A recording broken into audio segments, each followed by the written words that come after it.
Now, back to the Insiders with James Ham and Kyle Madsen, brought to you by Jiffy Lube on ESPN 1320. Hey, dang right it is. That's James. Joe's over there. I'm Kyle. Shout out to our friends at Jiffy Lube. The Kings have hired a head coach, Doug Christie. Mm-hmm. The number one box I think Scott Perry needed to check this offseason. Like, obviously, you just needed to hire a coach.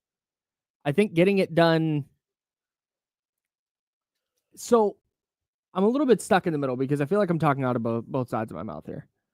It wasn't my favorite thing how they did the GM stuff where Monty gets fired after addressing the team after the season, and like hours later they've announced the hire of Scott Perry.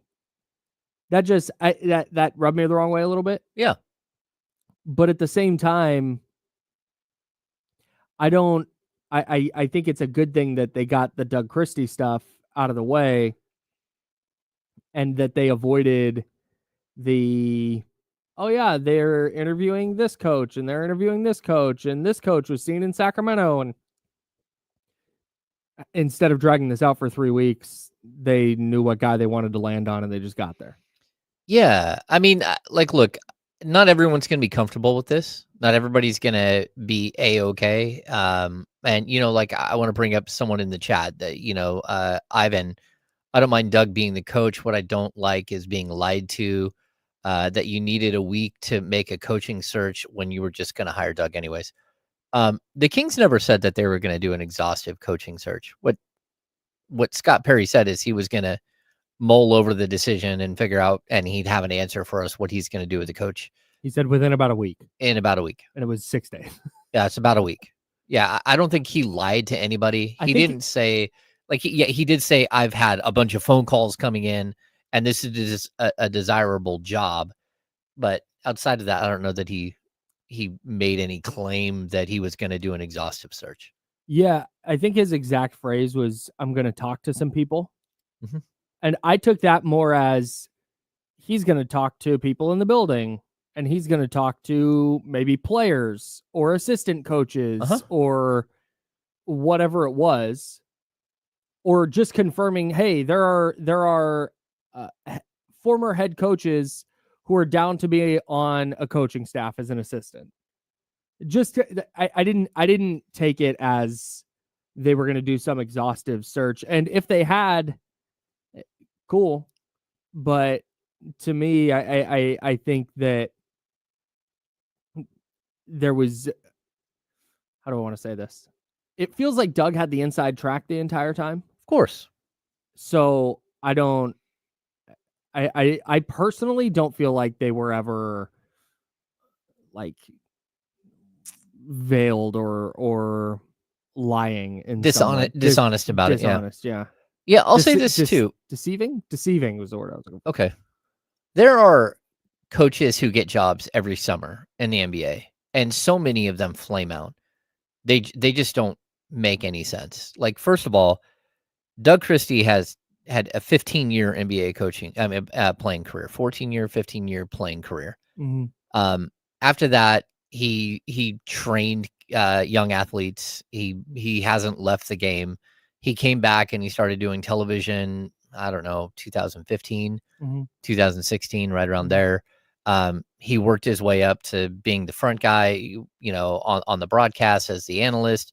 Mm-hmm. But then, like, if he would have just got the job there as an analyst and they moved him right into a head coaching job, say, like, I don't know, Chauncey Billups or JJ Redick, Steve Kerr. Yeah, if you would have just like taken him right from that job and made him right and just said, okay, he's the head coach now. Mm-hmm. Oh no, that would have likely been a disaster. But Doug didn't do that. He went and he worked on Luke Walton's staff for a year and a half. Luke gets let go. He sticks around. He works on again, no, it wasn't even that was the first year of him he didn't work for Luke for a year. It was only a couple months. Then he was on with Alvin Gentry. Mike Brown kept him on. He worked under Mike Brown for 2.5 years. So like at this point, he's been an assistant for 3.5 years. There are assistants all over the, like, people want to say, oh, he hasn't put in his time or whatever. No, he's put in plenty of time to actually there- be an assistant, to be a head coach. There are guys with, like you said, with way less experience who get jobs like this.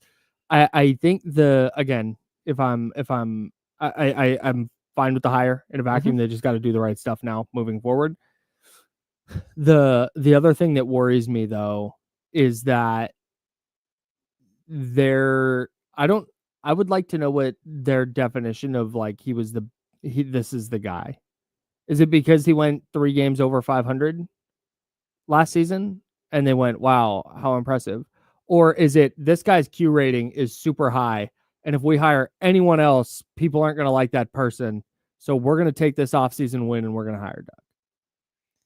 It could just be that he did the job and you feel comfortable with him as a human being. Sure. And that you understand that, what he's here to win. He's not here for the next job or anything like that. Like this is what he's in Sacramento. He wants to win a championship. Now you have to give him all the support. And it could prove out that Doug is just not a great head coach. Yeah. We just don't know that yet. And, we can look at the end of the season and how things went sideways and all that stuff, but let's not act like this was a normal season and that not only did a coach get fired, but you traded your best player and you brought in a bunch of new guys, some of which aren't new to each other and already had worked together and didn't really work well together. So, I mean, like this entire thing was like off from, probably early December until the end of the season. And to go out there and put up a 27-24 record, I think you did a good job.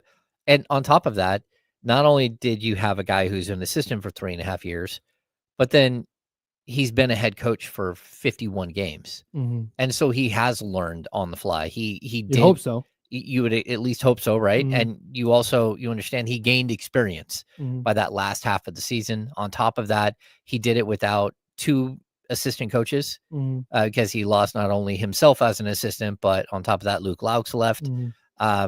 You want him to be able to hire his own staff and all that stuff so he's comfortable. There were a lot of things playing against Doug Christie in the final 40, 50 games of the season. A lot of things that did not go well, whether it's trading your De'Aaron Fox or it's, coaches leaving or just the fact that it's not your staff.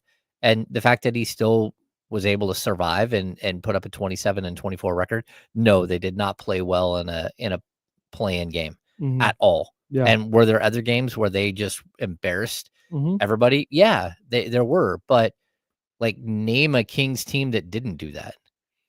Last season's team lost to the 4 worst teams in the league. And it was just like, what are you doing? Yeah.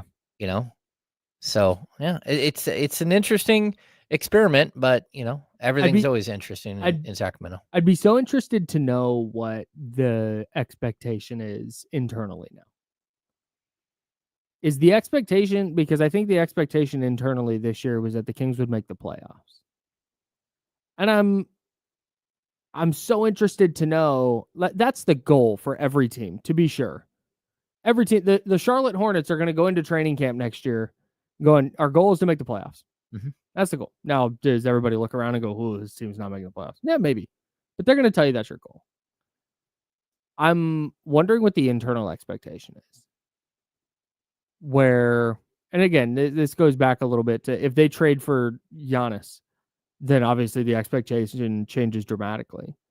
But if, let's just say, nothing happens this offseason, they just, there no deals get made, no players move. It's the craziest offseason in NBA history. The Kings have the exact same team. What would the thought be? Oh, okay, Doug can make this a 50-win team. Or would there be realistic expectations going, hey, you know what? This roster is about a 500 roster, and as long as it's not a disaster, then good. Well, I think that might be the way you have to go. I mean, there is a way in which you can look at this thing as like a 1 to 2 year like turnaround where, again, you have, if you cannot trade DeMar DeRozan, you only have him for another year, and then you have a $10 million buyout for the final year. Zach LaVine has 2 years left on his deal. So again, we're talking about, 1 year, $46 million, next year, $49 million. Right now, I don't think Zach LaVine is tradable. A year from now, Zach LaVine is totally tradable Is an expiring. as an expiring and a massive expiring contract that someone else could go, oh no, we're totally in. Now, if the Kings do something like extend Zach LaVine this offseason, then, of course that extends out everything. And like, as long as you were able to do like a reasonable extension, not an extension on $49 million, then I think a lot of people would be like, okay, like, I think, like, again, Zach LaVine's a high end player. It's just whether or not you can build the team around him, and whether Sabonis is that right piece, and whether you can build the team around two of them, and then you just keep, going from there. But I don't know. I mean, for me, the biggest issue the Sacramento Kings have is not who's coaching the team, it's the roster. And that's always going to be the problem. If you can't fix a roster, then it doesn't matter. Again, like Greg Popovich in his prime could not have walked in the door and fixed this situation this season. And that's what I'm hoping is recognized internally. Yeah. Because we can all see it. You see it, I see it, Joe sees it, everybody listening on the radio, everybody watching on YouTube. Everybody sees it. People in the free Odyssey app, I don't want to leave out the app listeners. But everybody knows that this is a roster thing. And again, I keep saying this, but my concern is that the guy who pushed for the Zach LaVine trade is going, no, this roster's good. No, the roster, it needs a couple of tweaks, but the roster's good. It has to have, it's not a couple of tweaks. It has to have a facelift. I agree. Like, I am right there with you. It doesn't have to be a teardown. I hope they see that. Yeah. It doesn't have to be a teardown, but it has to be like a very strong like facelift. There has to be like 3 positions at a minimum in your rotation completely addressed. Like I do not think Trey Lyles will be back. So that's one piece. You have got to find a point guard. That's another piece. And I don't think DeMar DeRozan fits his roster long term. I don't think he fits his roster short term. I don't think he fits his roster, like point blank. So like those are things where you can start to look at this and say, how do you build this team differently? How do you address some of the needs that you have? Can you get value for these guys? Can you use some of the war chest that Scott Perry is about it just inherited? Because that's the one thing that I will say this. The one thing that Monty and West did on their way out the door is they were able, even though it cost you your best player, they were able to reset all of your draft picks forever after this season. And they were able to put you in a financial situation that for next season might not look great. If you want to bring it out to another season, it's not spectacular, but it's not just so woeful that you can't get out of it. Yeah. Like there are ways for this team to get better this offseason without any question. It's not going to come through the draft because you don't have a draft pick. You don't have a first round pick. You have a second. But there are ways to improve this roster greatly this offseason. And it's going to take somebody who's creative and has an aggressive approach and has the contacts around the league to pull off a trade or two that makes this group better. I think the